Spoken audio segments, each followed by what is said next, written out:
မင်္ဂလာပါခင်ဗျာကျွန်တော်တို့တနေ့ကိုဖုန်းပဲနေနိုင်ကြည့်ပြလဲညအိယာဝင်ရင်ခဏလေးပဲကြည့်မယ်ဆိုပြီးဖုန်းကိုင်းလိုက်တာမိုးလင်းညာနီးဖုန်းကမျက်နှာပေါ်ပြုတ်ကျမှအိယာတဲ့အဖြစ်မျိုးခင်ဗျားတို့ကြုံမှုမှာပါအဲ့ဒီလိုအချိန်ဖြုံးနေမဲ့အစဒီဖုန်းအစုပ်လေးအိုးမဟုတ်ပါဘူးဒီဖုန်းအကောင့်လေးတွေကနေပတ်စံဘယ်လိုရှာမလဲဆိုတာဒီနေ့ပြောပြပေးသွားမှာပဲဒီဗီဒီယိုမှာနှိပ်လေရလေဆိုတဲ့ဂိမ်းတွေကြော်ညာကြည့်ရုံနဲ့သိန်းတရားရမယ်ဆိုတဲ့လိန်ညာမှုတွေလုံးဝမပါဘူးနော်ဒါတွေကပတ်စံရဖို့တဲ့ဖုန်းစကရင်ပေါက်အောင်နှိပ်ရတာပဲအဖက်တင်တာကျွန်တော်ပြောပြမှာကတကယ်စကင်းနဲ့လုပ်ရမယ်ခိုင်မာတဲ့နီလန်သုံးခုပါကဲဘိုက်စာရင်မုံလေးပြီးချဖုန်းကို Stanley ဝတ်တင်ပြီးကြည့်လိုက်ကြရအောင်နီလန်နံပါတ်1 Content Creation ပထမဆုံးကတော့ TikTok နဲ့ Facebook ရီပါ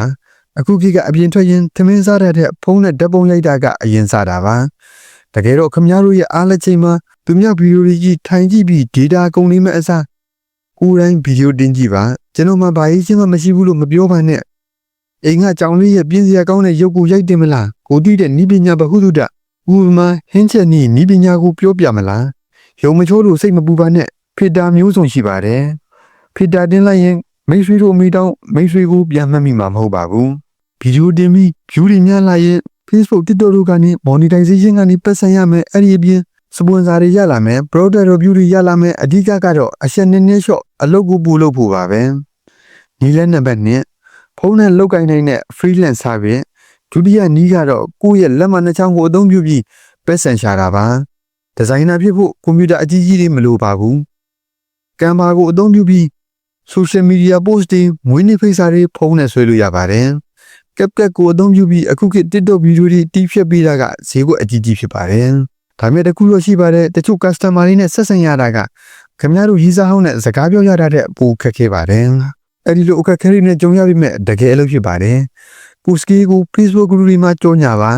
ဈေးသက်သက်နဲ့စလုပ်ပေးပါတခါတရံမှာဖုန်းနဲ့ edit လုပ်တာကကွန်ပျူတာတက်တောင်ပုံမြန်ပါသေးတယ်နီလန်နံပါတ်3 affiliate marketing 12 ဈေးကွက်ရှာဖွေရေးတတိယနီလန်ကတော့ affiliate လို့ခေါ်တဲ့တွဲဖက်ဈေးကွက်ရှာဖွေရေးပါဒါကတော့ကိုမှပစ္စည်းရှိစရာမလိုပါဘူးကိုတော်ရှိစရာမလိုပါဘူးပစ္စည်းတစ်ခုကိုညွှန်ပေးမဲ့ဝယ်သူရှိရင်ကော်မရှင်ကစားမယ်မိတ်ဆွေတို့တငယ်ချင်းတွေကိုတတိရလိုက်ပါဟေးကောင်မင်းဝက်ချန်နေပေါက်နေတဲ့ငါလင့်တဲ့ကဒီမျက်နှာသစ်စီဝယ်သုံးကြည့်ပါလားဆိုပြီးတွားပြောကြည့်ပါတငယ်ချင်းကတော့ပြန်ဆဲပါလိမ့်မယ်ဒါပေမဲ့အဲ့ဒီလိုအဆက်မရှိမှပတ်ဆိုင်ရမှာပါ TikTok short လိုမျိုးဒါမှမဟုတ်အခြား online short တွေရဲ့ link တွေကိုကိုပီမှတင်ပေးရုံပါပဲတတိထားရမှာကကိုတကယ်ကြိုက်တဲ့ပစ္စည်းကိုပဲညွှန်မှာမဟုတ်ရင်တော့ခမ ्या ကိုလူတွေကဂျင်းရောင်းသူလို့သတ်မှတ်တော့ပါလိမ့်မယ်။နောက်ဆုံးအနေနဲ့သတိပေးချင်တာကပတ်စံရှာတဲ့နေရာမှာလွယ်လွယ်ရမယ်ဆိုတဲ့စကားကိုလုံးဝမယုံမိဘူးပါ။အဓိကကတော့လောင်ကစားအပ်များငွေ1000သွင်းရင်သိန်း100ရမယ်တဲ့အမလီအဲ့ဒီလောက်လွယ်နေရင်မြန်မာပြည်မှာစီရင်သားရှိတော့မှာမဟုတ်ပါဘူး။အကုန်လုံးဖုန်းကိုအတူညူတန်းနဲ့ထိုင်နေကြမှာပါ။အရင်ငွေသွင်းရမယ်အလုံးမလုပ်ခင်အာမခံကြီးသွင်းရမယ်ဆိုရင်99%ကလိန်တာပါ။အချိန်ပြီးပါတညာလေးနဲ့တတိဖြစ်ဖို့ဆိုတာထီပေါက်မှာပဲရမှာပါကဲဒီနေ့ပြောပြသွားတဲ့နီလန်းများကတညာလေးနဲ့ကာဝယ်စီနေမှာမဟုတ်ပေမဲ့အတိအချာလုပ်ရင်တော့အပိုငွေခိုင်မရရှိစေမှာဖြစ်ပါတယ်အခုကစပြီးဖုန်းကို EHC စာပို့ဖို့ပဲမသုံးပါနဲ့တော့ EH ကခမ ्या ကိုပြန်ချစ်မှာမဟုတ်ပေမဲ့အလုပ်ကိုကြိုးစားရင်ပတ်စင်ကခမ ्या ကိုပြန်ချစ်လာပါလိမ့်မယ်ဒီဗီဒီယိုလေးကိုကြိုက်ရင် like လုပ်နောက်ထပ်သိချင်တာတွေကိုမှတ်မှရေးခဲ့ပါအောင်အားလုံးပဲဖုန်းတစ်လုံးနဲ့ကားတစ်စီးဝယ်နိုင်ကြပါစေခင်ဗျာအဆုံးထိနားထောင်ပေးတဲ့အတွက်အားလုံးကိုကျေးဇူးတင်ပါတယ်